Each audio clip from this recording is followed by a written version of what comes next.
Hi, it's nice to see many of you who I know and some new faces.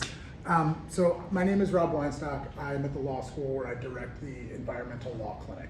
So in law schools, students have to take a certain number of experiential learning credits. The best way to do that is through our law clinic, which is essentially an in-house public interest law firm. We have civil rights lawyers, we have small business lawyers, we have people who defend folks in criminal proceedings, people who work with kids, immigration, all sorts of stuff. I run the environmental law and policy shop there. My docket is pretty broad. Water sort of fits in a couple of my areas of expertise, but I kind of think of my projects as falling into four buckets. The first is I work a lot at the intersection of civil rights and environmental law. So some people call it environmental justice, although I don't think we're allowed to say that anymore. We still say it here in the law school or at the law school. And that's mostly working with community organizations across Chicagoland on a variety of air pollution, but also water issues, including some stormwater issues these days. I then also do a lot of work on electrification issues, and this kind of grows out of the environmental justice work in that we focus on trying to electrify medium and heavy duty transportation to address diesel emissions that disproportionately impact low-income communities and communities of color. That actually, I work very closely with Dan Horton on those projects, and I'm happy to talk about that a bit later as well. Then I'm very fortunate to work with Sarah and others, and Will and JF on drinking water issues. Oh yeah, Vanessa, where'd she go? There she is. And on drinking water issues. So that is a mix of work under the Safe Drinking Water Act, both regulatory advocacy and direct advocacy on behalf of people who have poor drinking water. And then the final bucket, which is actually what I'm going to talk about today, is what I sort of call traditional federal environmental work. So this is going to be a story about a lawsuit, litigation, but this also can be pushing rules to be stronger at the federal level, or pushing them to be applied more stringently to facilities at individual permit, at the level of an individual facility permit, which I'll talk about. As you might be picking up though, one of the things I really love about being at a law clinic is the opportunity to work with experts within the broader university. Before I was at Northwestern, I was at another school in Chicago on the south side of town. And the only experts they wanted us to work with were economists, and that was great, but it was really limiting. And what I really like as an environmental lawyer is working with people who know something about science and engineering, and that is what we have here at Northwestern. As Sarah mentioned, I have spent the last almost 7 years of my life litigating a case against the Trump organization, and specifically about TrumpTower here in downtown Chicago. This is a Clean Water Act case, so again, the primary legal issue we're talking about is under a federal statute. And I'm going to talk a little bit about kind of the big picture, what the case is about, talk about how sort of the factual story, then some of the legal issues, before kind of reflecting for a moment on some of the lessons I have learned in this saga. So the first thing is what this case is not about. So this is actually not from the other day, it was from a year or two ago, but the point of this picture is this is not a case about pollution coming out of TrumpTower, right? Which sometimes you may think with the river being green.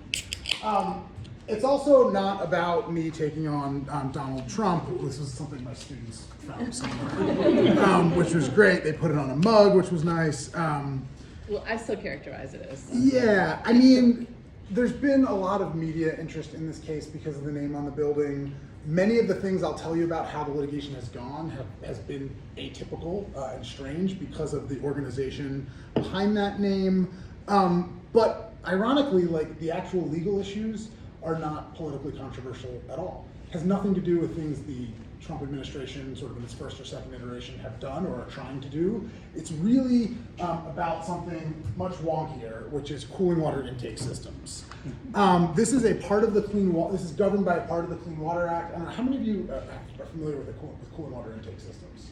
I think you should assume that not all of us know this. If you can give us a 12-second. Yes, so I mean, you can see it here. And really what's interesting about this graphic that I stole from someone and forgot to attribute is this part over here, right? It assumes that the cooling water intake system is to cool a power plant, right? That's the turbine generator, right? Most cooling water intake structures are used to cool either power plants or sometimes really big factories, oil refineries, those sorts of very big industrial buildings. Commercial and hotel buildings, not so much. But when you're as big of a building as that is, and you use as much air conditioning as they do, it's rated the least energy efficient building in Chicago, which is a different story, you need to cool your HVAC equipment, particularly in the summer. And to do that, they run water from the Chicago River into a pipe through condenser tubes. It's non-contact cooling, so it's not touching the actual HVAC, it's just through tubes. And then they spit it out at an elevated temperature, about 30 yards kind of downstream from where they bring it in. As you can see by this graphic, the problem with cooling water intakes, again, is not so much what they put out, but what happens as they're pulling things in. There are two sort of primary environmental impacts, impingement and entrainment. Impingement is, for bigger fish, they get pulled up against the system and trapped there. They're either killed or predators can kind of swoop in and take care of them. And entrainment, which is everything that can fit between these screens, gets pulled through the whole system. So we're talking about lots of larvae and eggs, but also all sorts of small organisms. So under the Federal Clean Water Act, there was a recognition, and the act in general is focused on the discharge of pollutants into waterways. So it's not about the intake, it's about the discharge. But there's one little corner of the act called Section 316B that says if you're going to discharge a pollutant into a waterway and you're going to bring water in, you've got to minimize the environmental impacts of that water withdrawal. And for decades under the Clean Water Act, that was undefined. And basically every facility would set up and they'd say, here's what we're gonna do to minimize it, and some permit writer in some agency would get to say, sure, sounds good enough. The legal term for that is best professional judgment, which is totally meaningless. What happens in most areas for permit writing is US EPA in Washington will set national standards. And then the permit writers will have to apply those standards. So they might be the best available technology standard. There's all these acronyms that come out of the environmental laws that say what kind of standards have to be set. Was never done for cooling water intakes until the 1990s, when a bunch of environmental organizations sued to put some meat on the bones of what best professional judgment means. And that created, and this is actually kind of getting to the part of the problem in this case, when EPA wrote those rules, they said, listen, if you're gonna build a new facility, you should be held to stricter standards. You really should be using closed cycle cooling. You shouldn't be withdrawing water on an ongoing basis at all. As long as you can do it, you should be using closed cycle cooling. If you know, space limitations, that sort of thing. If you're an existing facility, before the rules went into effect, well, you were already built, you're grandfathered in, no one's expecting you to tear down the whole power plant. We're gonna require you to do some retrofitting, to use some screens like this maybe, and do your best to minimize impacts. TrumpTower, as you may remember, for those of you who've lived in Chicago long enough, was built starting in 2005 and opened in 2008. Those rules went into effect in 2002. So if you were built after 2002, you're a new facility, you're subject to the new facility rules. Before 2002, existing and old facility rules, right? It is clear as day. The rules literally have a date, January 17th, 2002. It's that clear. When they went to build TrumpTower, starting in 2005, they hired consultants, a bunch of consultants, right? And one of their consultants said, you hired me to help with the construction, the Army Corps, we're bringing barges in, that's my job, but you know you're gonna put in a cooling water system, did you get that permit? And they just never did.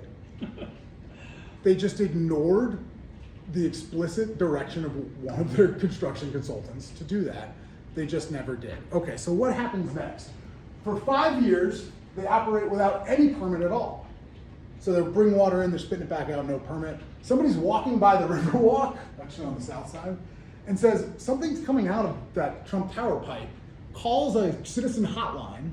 IEPA, the state environmental agency, comes out, sends an inspector, they realize they're discharging without a permit, $40,000 fine, go get a permit. They get a permit in which they claim to be an existing source. Remember, that's much less stringent, you have to do much less to minimize your impacts. They say, hey, we're built, we're existing, right? IEPA, and I can have another conversation about the strengths and weaknesses of our state environmental regulator. IEPA gives them a permit, and that's why I say it's the first illegal permit, right? They give them an existing facility permit, and they operate under that, no changes to the system. Under the Clean Water Act, and I'll talk a little bit more about this in a moment, you have to renew your permit every 5 years. So in 2017 into 2018, it was over the winter, they go to renew their permit. Now first, they were late on their deadline, which is just, that actually has legal significance, but just sloppy work. They're late on their deadline, but then they get a permit, and IEPA says, you had this permit, we see no reason to change it, we're gonna give you the same, again, illegal permit all over again, go on your way. Under the Clean Water Act though, state agencies have to issue permits for public comment.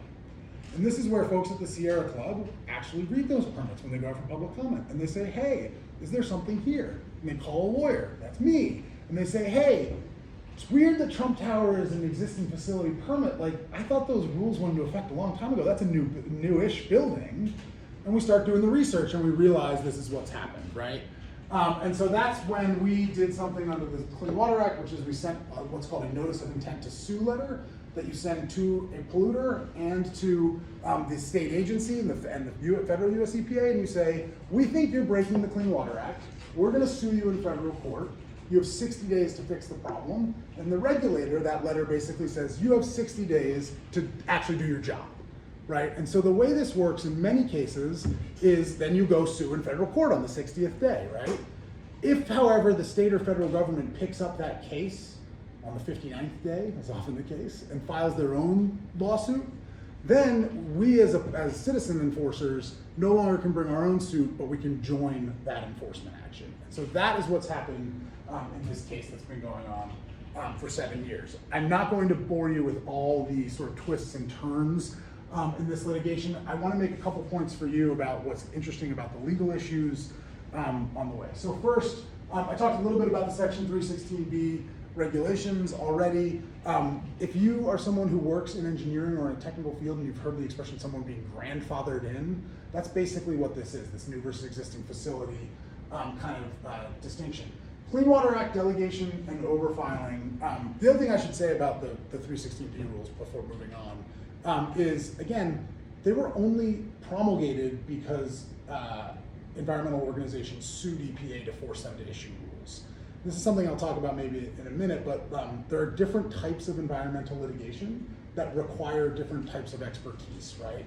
And rulemaking litigation is one of those. That's what started this in some sense in the 90s and early 2000s. And this is what, this case, the TrumpTower case, is what you could call enforcement litigation. Two kind of, there's your vocab words for the day, I guess, law school. Clean Water Act delegation and overfiling. I mentioned before that the US EPA generally sets nationwide standards. Under federal environmental laws, typically state agencies receive what's called delegated authority from the feds. So you get localized state level control over issuing permits, doing inspections, and bringing enforcement actions, although US EPA always retains backstop authority to step in on any of those things, and there's detailed ways that relationship is structured. That is really important, and it's more important maybe now than ever, because the reality is whatever is happening at the federal level on environmental enforcement and permitting, the states are doing that work. And so what you see in times like now, when the federal government is retreating from those responsibilities, is the differentiation among states explodes. And so what happens in California or New York is going to look more and more different than what's happening in Indiana or Alabama, right? In Illinois, again, I could talk a lot about Illinois, but we're somewhere in between. Maybe closer to the Illinois or the New Yorks and Californias, but still in between. Overfiling, yeah, 5 minutes, yeah, Jack. So could the US EPA step in and take back that authority? And in this case, litigation started in 2018, if my memory serves me correct, it's the middle of the first Trump administration. Yes. Why did US EPA not step in to say, don't do that? Yeah, so there's a couple questions kind of nested in that. One is there is something called de-delegation, which is when the feds come in and say your whole state is so poorly run in this program that we're going to take back the program. Now, states want this power because they want to interact with their industry a little more closely. Industry likes it because they can go to Springfield instead of going to Washington to get the permit they want. So it's a little easier for powerful in-state interests. De-delegation is a drastic remedy. It's a whole program, right? It's taking back the entire program. And it's basically never happened. There have been, the process has been started in a few states, and then the state all of a sudden reforms whatever they're doing wrong, right? The feds will send them a list of 100 things that are wrong with the problem, and all of a sudden 90 of them get solved. Is that what we're seeing in California with the emission car emission regulations? No. So the car emissions is actually a unique portion of the Clean Air Act. So that is an exception to basically everything. But we'll talk more about that certainly. And then US EPA can always bring enforcement actions. The reason they didn't here, yes, it was the first Trump administration. It's also pretty sort of a norm that US EPA and US DOJ will only bring these actions in a couple, if it's extremely complicated, if the state asks for help, or in certain priority enforcement areas. So that could be coal plants in the Obama administration, that could be municipal systems. Municipal water systems often get federal enforcement, even though they're small and under-resourced, because people are worried about the political relationship between cities and states. And so there's this sense that like having the feds come in is actually kind of helpful to avoid the tangled relationships between cities and states. But they could always step in. The overfiling piece is just what I said before about how citizen groups can flag these problems, but then the government can kind of take it over. All right, the relationship between common law and statutory claims is it's a very wonky sort of legal thing. But the idea here is whether you've got a claim for if you've caught them violating the statute, or if you're just going to bring sort of a classic tort claim. So classic tort claim like slip and fall, right? You sue someone for a car accident. There are also tort claims that can be used in environmental context. Often they're called nuisance claims, which is basically when you say it's a public nuisance claim here. As members of the public, we have a right in a healthy Chicago river. They are violating that right by materially harming the ecosystem. The relationship between these claims, the Clean Water Act has very technical, there's these regulations that you gotta comply with, either you do or you don't, you can prove that up. The common law is this sort of reasonableness argument that people have been making these arguments. Is it reasonable what you're doing? Now there's an interesting legal relationship, and part of the victory we had in the fall that Sarah mentioned was we were able to tie the statutory violation to establish the common law liability. So we said they are violating this federal reg. You, judge, should look at the rule to define what's reasonable for purposes of the tort analysis. That is not always done, and there are reasons in some cases why you wouldn't want to do it, but it's really important because it gets you out of what could be a really exhausting technical proof kind of challenge, right? How do you prove that everything they've done in operating the system is reasonable or not? That's a very ugly fact issue to have to develop and litigate. Much easier to say, this says you've got to reduce your flow by X, they're at 2X, we've got our tort claim. Having the tort claim means you've got much more leverage than the traditional statutory claim, which has all these constraints on the way it's enforced that I've mentioned, and also has limited remedies. Under the statutes, you can get some civil penalties, which go to the Treasury, the federal Treasury, or you can get injunctive relief, come into compliance with the regs, but that's it. Yes, Sarah? You're saying a lot of words that are unfamiliar to me, Yes. which, as lawyers do. But it seems so clear to me that if there was a law on the books multiple years before anything, the building was built, why has this been so murky to begin with? Yeah. So part of this is the way permitting works. So we're going to go back to the timeline for a minute. So in this period, no one outside of the Trump organization knows that they're building this building with the Syntage structure designed the way it is. So they're the only ones who know. They have an obligation as the developer to get the permit they need, to disclose that, and then to get approval, but they don't do it. So when you've got a permit system that relies on the regulated entity coming forward to self-classify as regulated, well, so that hides the ball for this period. Okay. Then, even once you've got the permit, the regulators have to rely on the information put in that permit. Now, you as a regulated entity sign under penalty of perjury that everything in my application is true and correct, but the regulator doesn't go out and ground truth every piece of your application. They can't, right? So that's what happens here. And then we get to this where the permit was renewed and all of a sudden other people could scrutinize it. Yeah. So that's part of the reason. Then why 2018 to 2025?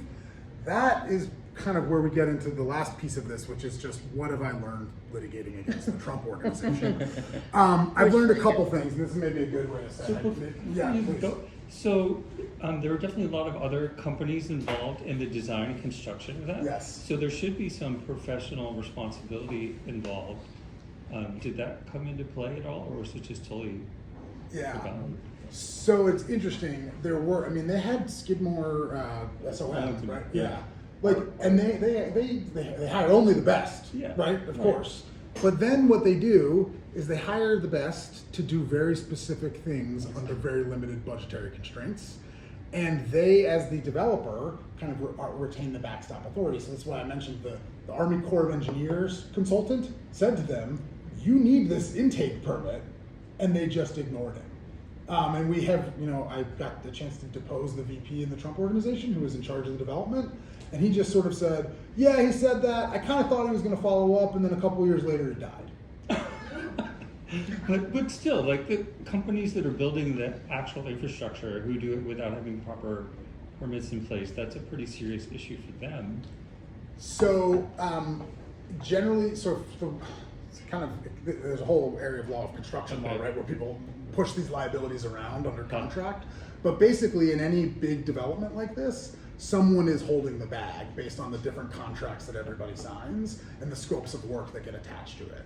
And here, they just didn't hire anyone for this particular job. The other people involved, including Skidmore, said, you need someone to do this, and they just didn't do it. So it is, you're right, in a normal world. And this is kind of one of the things that I wanted to kind of wind down with, and it's the atypical defendants. Like, I don't know how many times in the last 7 years I have said to myself, or more frequently, I've had a student say to me something like that.